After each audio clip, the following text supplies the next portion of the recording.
नमस्कार. झी 24 तास निसर्ग साथीमध्ये मी संजय बुसुडे आपल्या सर्वांचं मनापासून स्वागत करतो. घरातल्या खरकट्या अन्नापासून स्वयंपाकाचा गॅस तयार करण्याची किमया आणि ती साधली डोंबिवलीच्या श्रीकृष्ण भागवत यांनी. इतकंच नाही तर कचरामुक्त समाजासाठी ते झटतायत आणि कचऱ्याची विल्हेवाट कशी लावायची याबाबत ते जनजागृती करतायत. आपण पाहूया त्याविषयीचा एक विशेष रिपोर्ट. कचरा या शब्दानंच कित्येक लोक नाक मुरडतात, पण या कचऱ्यानंच किती समस्या दूर होतील याचा विचार केलाय कधी? डोंबिवलीतल्या श्रीकृष्ण भागवत यांनी याबाबत विचार केला आणि या कचऱ्यावर कायमस्वरूपी उपाय शोधून काढला. त्यासाठी ते प्रयत्न करतायत, जनजागृती करतायत. घरात उरलेल्या अन्नापासून स्वयंपाकाचा गॅस बनवण्याचा प्रकल्प त्यांनी राबवला. त्यातून त्यांना रोज सकाळ संध्याकाळ अर्धा तास गॅस मिळतो. ज्या दिवशी घरात उरलेलं अन्न नसेल तेव्हा गिरणीतून खाली पडलेलं पीठ ते आणतात. भाभा अणुशक्ती संशोधन केंद्रातले शास्त्रज्ञ शरद काळे यांच्या मार्गदर्शनाखाली त्यांनी कचऱ्यापासून गॅस तयार करण्याचा प्रकल्प राबवला. त्यानंतर खरकट्या अन्नापासून हा प्रकल्प राबवण्याची कल्पना त्यांना सुचली आणि त्यांनी ती अंमलात आणली.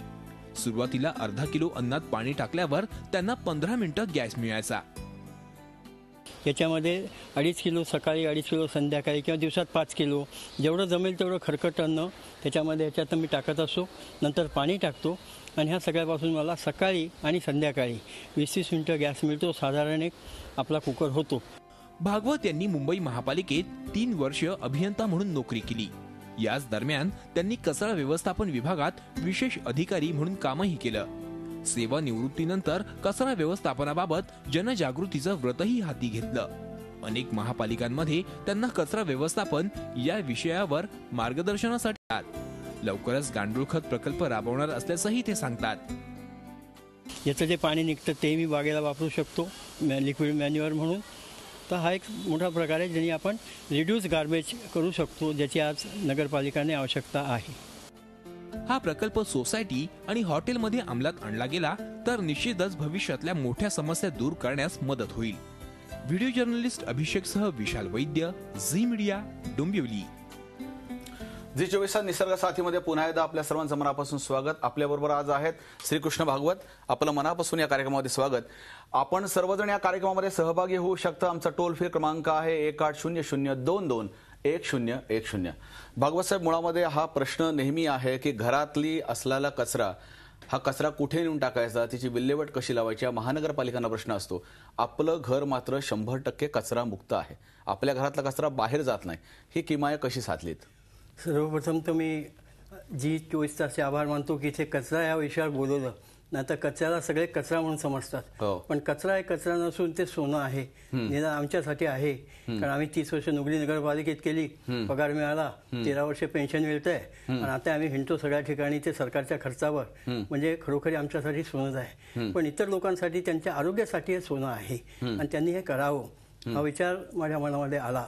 आणि म्हणून मी सर्वप्रथम आम्ही डॉक्टर काळ्यांच्याकडे जाऊन गॅसबद्दल ट्रेनिंग घेतलं. आपण जो आता इथे प्रकल्प पाहिला त्याची मूळ कल्पना ही डॉक्टर काळ्यांची आहे आणि त्यांनी डॉक्टर शरद काळे BRC मध्ये त्या ठिकाणी मार्गदर्शन करतात आणि मग त्यांच्याप्रमाणे केलं होतं.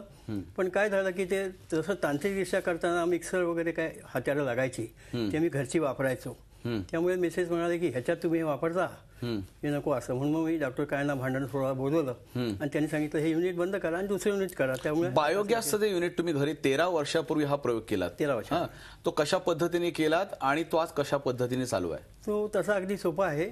सिंटेक्सच्या 2 टाक्या लागतात ह्याला.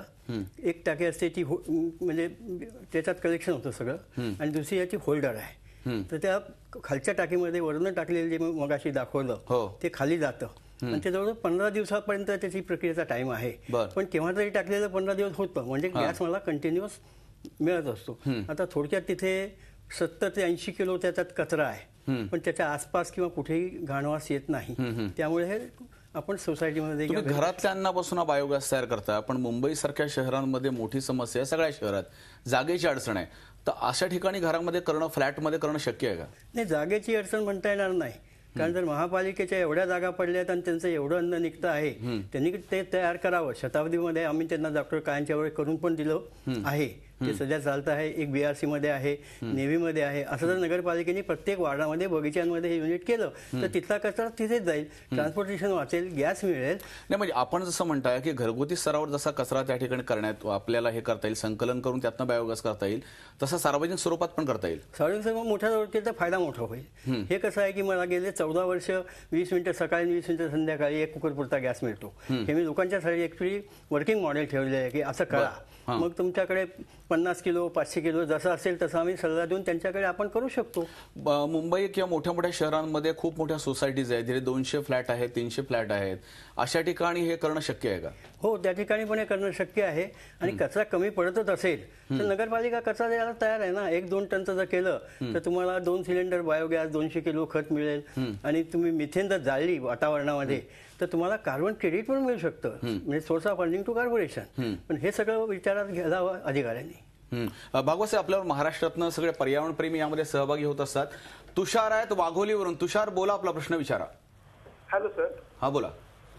हा जो प्रकल्प तुम्ही केलाय ना तो खूप आवडला मला. तर हा प्रकल्प मला माझ्या वाघोली म्हणजे गावातल्या कचरा डिपोसाठी करायचा आहे. तर किती खर्च लागेल त्यासाठी? किती आपल्या गावाची लोकसंख्या किती आहे साधारणतः, किती घरं आहेत आणि किती मोठं गाव आहे?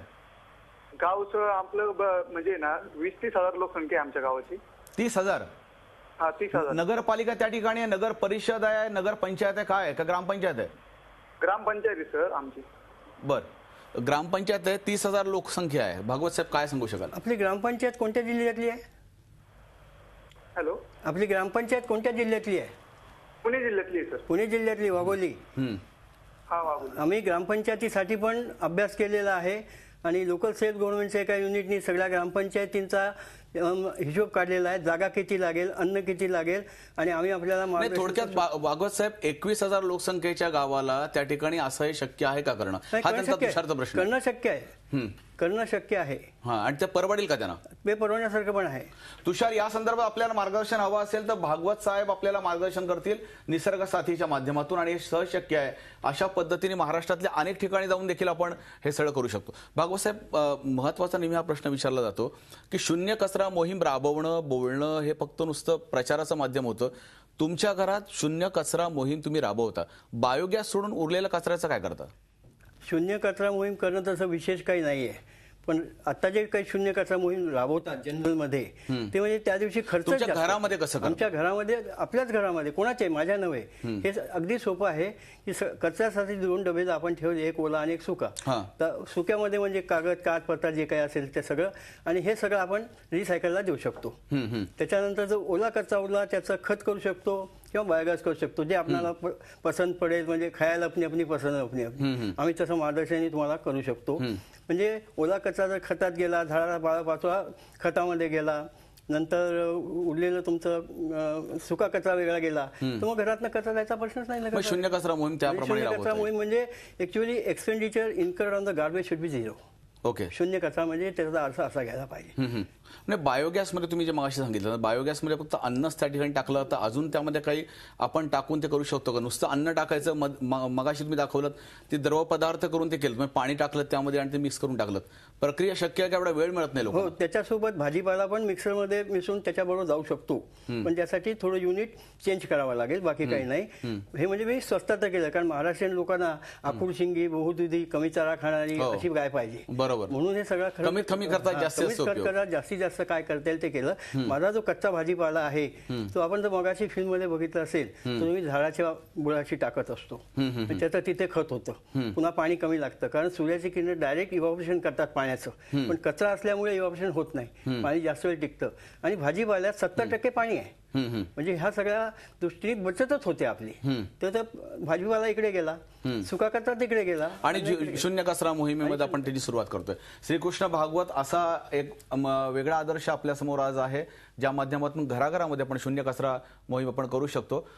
तत्पूर्वी समीर आपल्याबरोबर पुण्यावरून आहेत. समीर, आपला प्रश्न विचारा.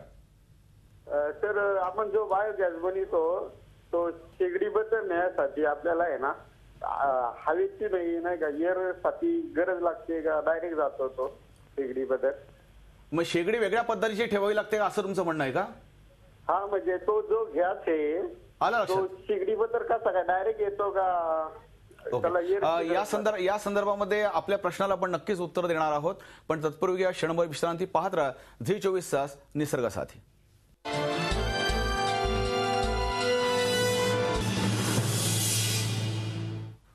झी 24 तास निसर्ग साथीमध्ये पुन्हा एकदा आपल्या सर्वांचं मनापासून स्वागत. आपण आज श्रीकृष्ण भागवत यांच्याबरोबर चर्चा करतोय, ज्यांच्या घरामध्ये शून्य कचरा यशस्वीपणे ही मोहीम राबवली जाते 13 वर्षापासून. भागवतजी, माशी समीरने तो प्रश्न विचारला होता की साधारणतः तो घरी बायोगॅस आहे तो कशा पद्धतीने साठवला जातो, तो कसा वापरल्यानंतर परत त्यामध्ये उरतो का आणि वेगळी शेगडी लागते का? जर आपण आपल्या घरासाठी हा करत असाल तर निश्चितच शेगडीचं एक छोटं वेगळं युनिट लागेल.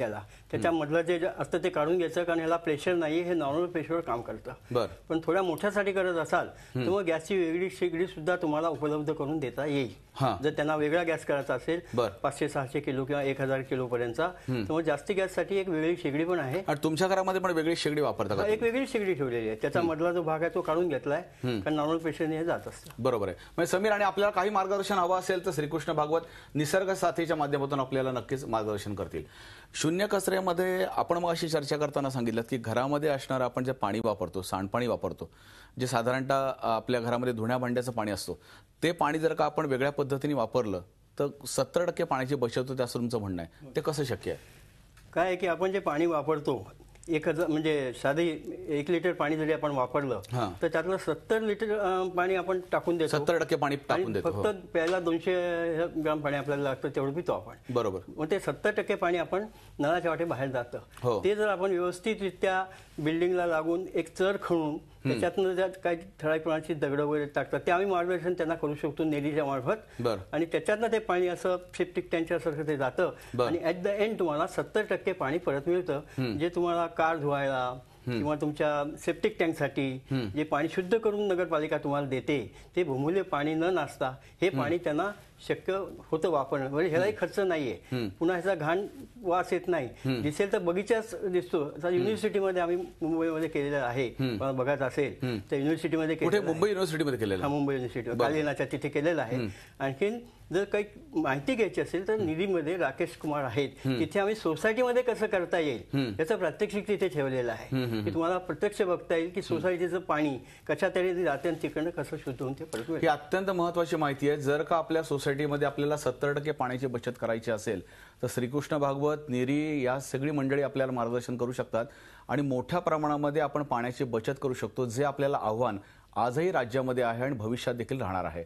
आपल्यावर भीमाशंकर आहेत पुण्यावरून. भीमाशंकर, आपला प्रश्न विचारा. हा सर, तुम्ही जे आता सांगितलात की आपण या प्रकल्पासाठी सिंटेक्सची टाकी आपल्याला वापरता येईल, तर माझं असं म्हणणं आहे किंवा असा प्रश्न आहे की सिंटेक्सची टाकी भरल्यानंतर ना त्यात जो काय कचरा आहे त्या कचऱ्याची मात्र विल्हेवाट कशी लावावी आणि या पूर्ण प्रकल्पासाठी किती खर्च येऊ शकतो घरच्या पातळीवरती. आणि दुसरा असा प्रश्न आहे माझा की जर का मोठ्या पातळीवरती जर का हा प्रकल्प राबवायचा असेल पुण्यासारख्या शहरात किंवा मुंबईसारख्या शहरात, तर जागेच्या अभावी हा प्रकल्प राबवता येऊ शकतो का? हा, भीमाशंकरांचा प्रश्न खूप महत्वाचा आहे की कशा पद्धतीने त्यांनी ज्या टाकीचा प्रश्न विचारला होता की तो कसं त्यामध्ये साचवता येईल आणि त्याच्या कचरा जो तयार होईल त्याची विल्हेवाट कशी लावायची. एकतर ह्या टाकीमधून there is no waste from waste. Okay. ही सेल्फ क्लिनिंग आहे, त्याच्यामुळे याच्यात कचरा हा साठतच नाही. अजिबात साठत नाही, साफ करायची आवश्यकता नाही. त्यामुळे हा एकदा टाकत राहिलं की गॅस आणि पाणी ह्या दोनच गोष्टी बाहेर तुम्हाला मिळणार आहेत. त्या कचरा साठण्याचा प्रश्न उद्भवत नाही. जर आपल्याकडे जास्ती कचरा असेल त्याचं ड्रॉइंग डिझाईन काढण्यास तुम्हाला मदत करण्यात येईल आमच्यातर्फे पाहिजे असल्यास. आणि आणखीन मोठा पाहिजे तर तुम्ही पुण्याला पुण्यासारख्या मोठ्या शहरात, पुण्याला बोले रोडला एक ठिकाणी बागेमध्ये केलेलं आहे, त्याच्यावर रस्त्याचे दिवे लागले जातात सगळे. म्हणजे कोण पहिले करेल हा भाग असतो. भीमाशंकर, म्हणजे आपण बोले रोडला त्या ठिकाणी जाऊन हा प्रकल्प पुण्यामध्ये पाहू शकता आणि आपण तिथे मार्गदर्शन देखील आपल्याला मिळेल. या संदर्भातली चर्चा अशाच पद्धतीने आपण सुरू ठेवणार आहोत. तत्पूर्वी घेऊया क्षणभर विश्रांती. पाहत राहा झी 24 तास निसर्ग साथी.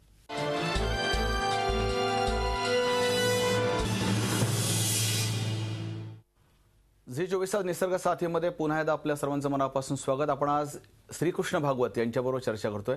भागवत साहेब, महाराष्ट्रातला नाही संपूर्ण भारतातला मोठा प्रश्न आहे जो कचऱ्याच्या संदर्भात माननीय पंतप्रधान नरेंद्र मोदीजींनी मोठं आव्हान लोकांसमोर ठेवलं की गाव आणि मोहल्ला आपला स्वच्छ झाला पाहिजे. अशा सगळ्या माध्यमात हे सगळं शक्य होईल का? मुळामध्ये हे म्हणजे थेंबे थेंबे तळे साचे. मी माझं घर केलं, शेजारचं केलं, त्याचं केलं, ते day will come that total area is clean. आणि प्रत्येक कचऱ्याची त्याला मार्गी लावता येईल आपल्याला. योग्य नियोजन केलं आणि शिस्त लावली तर शक्य आहे. रमेश आपल्या बरोबर आहेत अकलूजून. रमेश, आपला प्रश्न विचारा. हा, गुड आफ्टरनून सर. हा, नमस्कार. आपला जो प्रोजेक्ट आहे तो जर एका घरगुती एरियामध्ये, तर किती अन्नाची गरज पडेल? किती अन्नाची गरज पडेल मग अशी आपण बोललाय, तरी पण एकदा सांगा. आपल्या घरगुती कचऱ्यात साधारण 2-2.5 किलो कचरा आपल्याला मिळतो, किंवा शेजार पाजाचा गोळा केला तर 5 किलो पण मिळतो. त्याच्यामध्ये तुम्हाला सकाळी अर्धा तास, संध्याकाळी अर्धा तास बायोगॅस मिळेल घरच्या घरी. मग घरच्या घरी संडा 2.5 ते 5 किलो आपल्याला जर का अन्न त्या ठिकाणी मिळालं, पाणी टाकल्यानंतर त्याचं ते जास्तच 5 लिटर पाणी टाकायचं. हा, बर. साधारण किलोला 1 लिटर. किलोला 1 लिटर पाणी टाकायचं. किलोला 1 लिटर पाणी टाकलं तर आपल्याला तो त्या संदर्भातला प्रकल्प राबवणं सहज शक्य आहे. आणि मार्गदर्शनासाठी श्रीकृष्ण भागवत आपल्याबरोबर आहेतच. या सगळ्या मोहिमेमधून नेहमी आपल्याला प्रश्न लोकांचे येत असतात की लोक असं विचारतात, हे शक्य आहे का, असं शक्य आहे का? नक्की नियोजन कसं पाहिजे? नक्की नियोजन अगदी सोपं आहे. कचऱ्याला एकत्र मिसळूच नका. आपण जे म्हणतो segregate the garbage. Y segregate the garbage? Don't mix the garbage. Okay. आणि मग आपापल्या घरचा वेगळा कचरा ठेवला, मग त्याचा घरगुती झाडाभोवती वगैरे खत करू शकतो. बाकी कचरा आपण रॅकपिकरला देऊ शकतो. म्हणजे आपलं घर प्रत्येकाचं शून्य कचरा घर होईल. भागवतजी आपल्याबरोबर श्याम आहेत आळंदीवरून. श्याम, आपला प्रश्न विचारा. सर, आपल्याला जे बायोगॅसचं नियोजन करायचं त्यासाठी किती जागा अवेलेबल लागेल? हा जागेचा प्रश्न तर नेहमीच सगळे लोक विचारतात. आळंदीला नगरपालिका आहे ना? हो हो, आळंदीला किती जागा लागेल? नगरपालिकेतर्फे तुम्हाला सगळी मदत तिथे करण्यात येईल. तुम्ही जर सांगितलं की मी हे करू इच्छितो, मग जागा सुद्धा नगरपालिका देऊ शकते. त्यांनी घरगुती स्वरूपात जर हा विचारला असेल, पण एवढा मोठा प्रमाणावर करायचा असेल तर ते तुमचा कचरा किती त्याच्याप्रमाणे ते आहे. बरं, असं काही शक्य आहे का की आता सगळीकडे कसं आहे की पब्लिक प्रायव्हेट पार्टनरशिप आहे किंवा बीओटी आहे, एखादीने असा पुढाकार घेतला की आम्ही स्वतः प्रकल्प राहून, नगरपालिका त्यांना सहाय्य करते का? हा, ते त्यांच्यावरती आहे. म्हणजे MOU करण्यावरती आहे. नगरपालिकेवर त्यांनी संपर्क साधावा. तुम्ही काय द्यायचं, आम्ही काय द्यायचं, त्याचा करार करावा. कारण नगरपालिकेला ते हवाय ना आमचा कचरा. अशा मोठ्या मोठ्या कॉर्पोरेट कंपन्या आहेत ज्या CSR मधनं काम उभं राहू शकतात, तर त्यांनी असा पुढाकार घेतला तर महाराष्ट्रामध्ये कचरामुक्त महाराष्ट्र आपण करणं शक्य आहे का? अवश्य होईल ना. जर सगळा कचरा तुमचा खत किंवा गॅसमध्ये गेला तर कचराच उरणार नाही ना.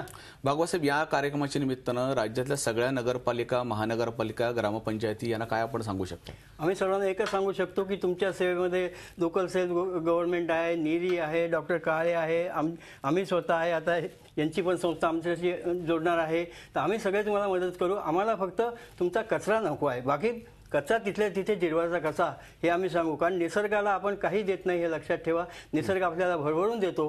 आता सुंदर केळं घेतलं आपण, तर केळंचं साल किती चांगलं असतं. It can be recycle. म्हणजे निसर्गाने त्याची दक्षता घेतली की हे रिसायकल कसं होईल. आपण मात्र पंखा वगैरे आणतो किंवा प्लॅस्टिक, थर्मोकोल आणतो की जे रिसायकल होणार नाही, आपण कचराच करतो. भागवतसाहेब म्हणाले ते अत्यंत खरी गोष्ट. निसर्गाने देताना मात्र कधी असा कुठलाही दुजाभाव ठेवला नाही. त्यांनी अतिशय परिपक्व आणि नैसर्गिक पद्धतीने आपल्याला दिला. आपण मात्र निसर्गाला तशाच पद्धतीने दिलं पाहिजे. भागवतसाहेब, आजच्या कार्यक्रमात आपण सहभागी झाला त्याबद्दल मनापासून आभार व्यक्त करतो. झी 24 तास निसर्ग साथी या कार्यक्रमाचा उद्देश हा आहे की आपण जर का संस्था, व्यक्ती या स्वरूपात राज्यामध्ये चांगलं काम करत असाल आणि ते काम आपलं आदर्शवत समाजाला प्रेरणा देणारं असेल तर या कार्यक्रमामध्ये आपण सहभागी होऊ शकता. त्याकरता आपली माहिती आपण निसर्गासाठी @gmail.com वर आपण पाठवू शकता किंवा 9869440185 या क्रमांकावर आपण संपर्क देखील साधू शकता. पण कृपया आपलं काम हे समाजासाठी आदर्श असणारं पाहिजे. ते व्यक्ती किंवा संस्थेच्या माध्यमातून उभं राहील. निसर्ग साथी या कार्यक्रमाच्या माध्यमातून आपण अशीच ही पर्यावरणाची चळवळ वृद्धिंगत करण्यासाठी काम करणार आहोत. तत्पूर्वी या चळवळीमध्ये आपण सर्वांनी सहभागी व्हा आणि भविष्यातला समृद्ध भारत बनवण्याबरोबरच स्वच्छ आणि समृद्ध, आरोग्यसंपन्न भारत घडवण्यासाठी झी 24 तास निसर्ग साथीचे पाऊल असेच पुढे पडणार आहे. त्यामध्ये सहभागी व्हा अशी विनंती करून आपल्याला शुभेच्छा व्यक्त करतो. पुन्हा भेटूया पुढच्या एका नवीन विषयासह. पाहत रहा झी 24 तास निसर्ग साथी.